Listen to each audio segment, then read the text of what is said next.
what's up, man? Welcome back to the podcast. And, I was just, minding my own business on the net. And then, like most people, I ran across that um, very silly audio by former championship point guard of the Miami Heat, Mario Chalmers. And I, I can't help but feel bothered by his comments. Not in the sense of me trying to defend LeBron or anything like that, but the fact that it doesn't really make any sense. If you, in case you don't know what I'm talking about, he did a podcast where he said that uh, during his time playing with LeBron, that no one feared LeBron. Nobody was scared of LeBron, but he said nobody said it, but he knew on the court that they were. So here's the thing. I've played basketball my entire life, bro. Like literally since I was a little boy and through high school. Um, did I have the talent to go to the next level? Yeah, I did, but I goofed off in school. You know what I mean? And it is what it is. Made my mistakes, but out of all the times I played in some of the best neighborhoods that had the best players on the blacktop at the park or pickup games at gyms, um, or we got night court. We got this thing called night court in our city where the best players play in the summertime in the gymnasium. Their high schools or whatever. Summer camps, games. I don't ever remember a player ever in my life saying they were scared of somebody. Ever in my life. Now, when you playing varsity ball, if you're a good program, you watch film, and when you watch film, you see top guys, and you're like, okay, this dude can give us a problem, but uh, you know, have a game plan, or just have a guy who can, if a guy can guard him, put that guy on himself, or just have a game plan to minimize his damage to the team. That doesn't mean you're scared. That just means it's common sense to, if there's one person that could uh, do a lot of damage to your team, you're gonna do your best to make sure that is minimized. Obviously, um, for me, it was so weird because I heard JJ Redick on First Take and Tim Legler on First Take. Tim Legler played against Michael Jordan, right? And then, you hear all these old people telling you, man, people feared George. Stephen A. Smith said it on that same show. They feared him, and Tim Legler was like, yeah, I played against Jordan, but I don't remember anybody. I don't remember nobody ever saying they're scared of Jordan. You remember he played against Magic, Isaiah, Larry Bird. You know what I'm saying? Clyde Drexler, Charles Barkley. Like, these dudes aren't scared of him. Like, they're not dumb. They know, if the thing about it is not being scared or being feared. It's what it is that you don't want to be, as a competitor. If you ever took the floor and a game meant something to you, you are a competitor. I was a competitor.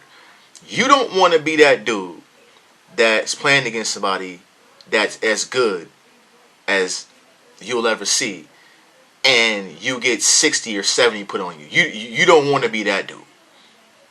Nobody wants to be that guy.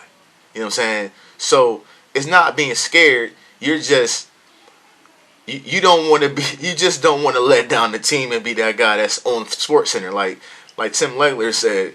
Like, the thing is, people were scared of Shaq. People were scared that Shaq was going to put them on Sports Center because he was that type of dude. His size, his athleticism, he'd bang you, spin you, and dunk on you in a vicious way. Nobody wanted that to happen. Nobody wanted to be the guy that happened to. It's the same with Jordan. Jordan, the people talk about the Jordan rules. The Jordan rules wasn't rules. They were basically, don't let him get to the basket, because his royal airness. He has, his best attribute was his super elite athleticism. And I'm not, if I can prevent you from dunking on me, I'm gonna stop it. right? And that was the way the game was played at the time. It's just so people make it seem like the Pistons were the only team that was playing that way. Like that was the NBA at that time. That was the NBA at the time. It was Detroit versus Chicago. You know what I mean? It's an Eastern Conference rival. Of course, it's gonna get way more attention. And then it was a team that Jordan couldn't beat for so many years. You know what I'm saying? So of course it's gonna be more made out of that than anything else. Um, but yeah, man, it's not people. No, nobody feared LeBron James, bro. Do y'all know? You do realize that he ran the Eastern Conference from the time from the moment he went to Miami and he left Cleveland for the second stint after those next 4 years. So that's an 8-year run. He ran the Eastern Conference. So you mean to tell me those 8 years straight in the finals? You mean to tell me that teams didn't go against the Cavs or the Miami Heat thinking, "Oh shit, we gotta deal with this dude again"? I mean, like, it's just certain stuff. It's just certain stuff that certain people just shouldn't say. And I know where it comes from. For me personally, I'm a Miami Heat fanatic. Y'all know this. Anybody who knows this knows this. Knows me knows this. And in those years, LeBron treated. It's no secret. He treated Mario Chalmers like a little brother. Like he would do things to him that, or say things to him that he wouldn't say to most players. He was a younger guy. He was, he was the one guy who hasn't proven nothing in the league, and he was a young dude. So he's going to get the brunt of, uh, you know, people's emotion when things are going bad. That's just the way it goes in professional sports. Same thing with Rondo in Boston with Ray Allen. Now you see, you know, for them it was a whole other thing. They don't like each other, whatever the case may be. But I don't think for Ray Allen it was a more of a personal thing with Rondo. It's just, you feel he's a younger dude. You say certain things, and certain people don't take it as. Some people would just take certain things too personal, and I think part of, I don't think the full, I don't for 1 second, I don't think his full quote or full comment was based off of that. I think it was partly based off it though. It's no doubt it was partly based off of that. But you ask the Golden State Warriors if they fear LeBron James. They lost a 3-1 lead in the finals. And what did they do after that? They added the second best player in the NBA, Kevin Durant, to the greatest regular season team of all time. That's how much they feared LeBron James, because they knew. I think everybody who knows the game knows. A team like Cleveland, Kyrie, Kevin Love, they come back from down 3-1 and they beat you, and you were the greatest team assembled at that point, record-wise. They knew, oh shit, we ain't gonna beat him. We not gonna beat this dude again. We not gonna, what he just went through to beat us.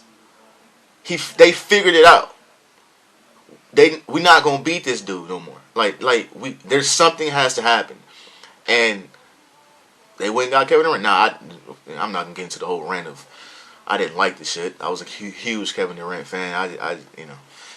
I'm not gonna get into that. But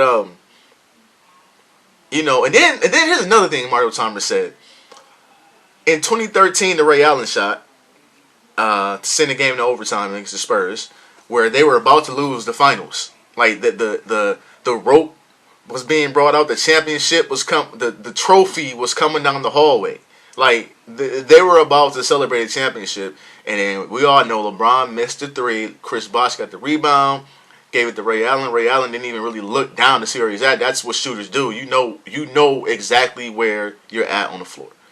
If you're a shooter, if you're a good shooter, you know where you are on the floor. You don't really need to look down. You know. And one of the greatest shots of all time. And he said that he could have made that shot. I was wide open. Now you look. Now there's a still picture going around of him on the other side of the floor, wide open, waving for the ball. Now, I don't know exactly how much time was on the floor, but it wasn't a lot. But here's the thing: if you ever been in a game when it's crunch time, there's a lot that goes on. It everything. For me, let me just say this: for me personally, I love crunch time. Like it's the best time in the game for me. I want the ball. Um, Everything speeds up for most people. For me, it literally stays the same. Like I don't care how much time is left. Like in my mind, it's not moving fast. Um, and the reason why that is because I remember as a kid, my dad was coaching us in grade school a game, and I'll never forget this. It was something happened where I like passed up a shot. And the only reason I do, I'm an unselfish player. I'm a very unselfish player. I don't need to put the ball up a lot. I'm just unselfish by heart, by nature. I'm sorry. And I will never forget. My dad was like, why'd you pass it up? And it was like, I didn't think nothing about it. I was like, I just thought somebody else was open. That's a better shot. And my dad was like, no, the ball came to you for a reason. And it was like, because I know you ain't scared. It's like, no, I'm not. He was like, listen, man.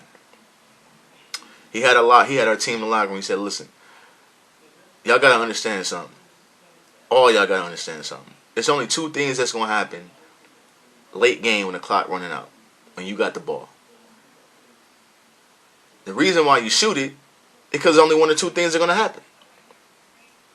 You either gonna make it or you gonna miss it. That happens the entirety of the game. The entirety of the game. So because the moment is bigger, does not mean what happened is any different than what's been going on throughout the entirety of the game you've been playing. You've missed a shot, you made shots. You missed a shot, you made shots. It's just the moment seems bigger to people. And that's what psychologically psychs people out. It's oh shit, it's 5 seconds. I've been shooting and missing and making shots all game. But if I miss this one, we're gonna lose. And the way I look at it is, either I'm gonna make it or I'm gonna miss it. I don't really care. Like I want to win, but if we lose, we lost. But I want the shot. I'm gonna shoot it. I'm gonna make sure I get the best shot because I feel like I can get the best shot. And that's you got guys like Jordan, Kobe, AI, Steph Curry, Kevin Durant, LeBron. These dudes, Kyrie Irving, these dudes, they feel when it's crunch time, I'm gonna get no matter what's going on, who's guarding me, I'm gonna get the best shot, and I'm either gonna make it or I'm gonna miss it. That's it. It ain't no more rocket science than that. And I say that to say this: the moment that Mario Chalmers is talking about, you gotta understand, Rio. LeBron, the seconds is winding down. Y'all are about to lose the championship. The seconds are winding down, and so the ball misses. Bosh gets the rebound. There's Spurs going after the ball. He sees a wide open Ray Allen. Ray Allen. I'm going to turn to the first person in front of me. Oh, it's Ray. I'm going to pass you the ball. You get the shot up. He's not going to rebound the ball with the seconds winding down, not really knowing. Most people don't really look at the clock as he's rebounding the ball. He's going to rebound the ball, understand that there's so many seconds left, try to find an open guy. He's not going to catch it, turn the entire... He has to turn his way all the way around to see you and then get the ball to you and hope that you even get the shot up. That was never going to happen. It was just not going to happen. That irritated me more than LeBron James thing. It was like, bro, you talking about one of the greatest shots in the NBA history?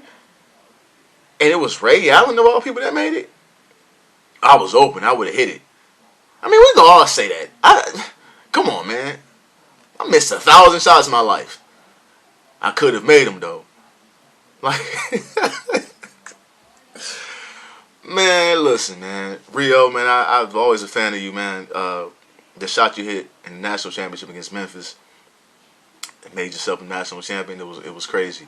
But I don't know, bro. I just think that you had a moment. You know, most times when you're on a podcast and you got a long, lengthy interview and you're just talking, you're at some point you're going to say something that's not going to be in the liking of some people because you're going to ramble. And once you start rambling, you get yourself caught up. And these podcast people, they love that type of stuff, man. It gives them clicks. So, you know, give them a break. But it was still stupid. And somebody just need to tell them that. Like, bro, that was dumb. I hope D Wade texted him or called him and was like, yeah, I understand what you're trying to say, bro, but yeah, nah, don't do that, bro. Especially publicly, don't say no stupid shit like that. But yeah, man, I'll see y'all next time, dog. Peace.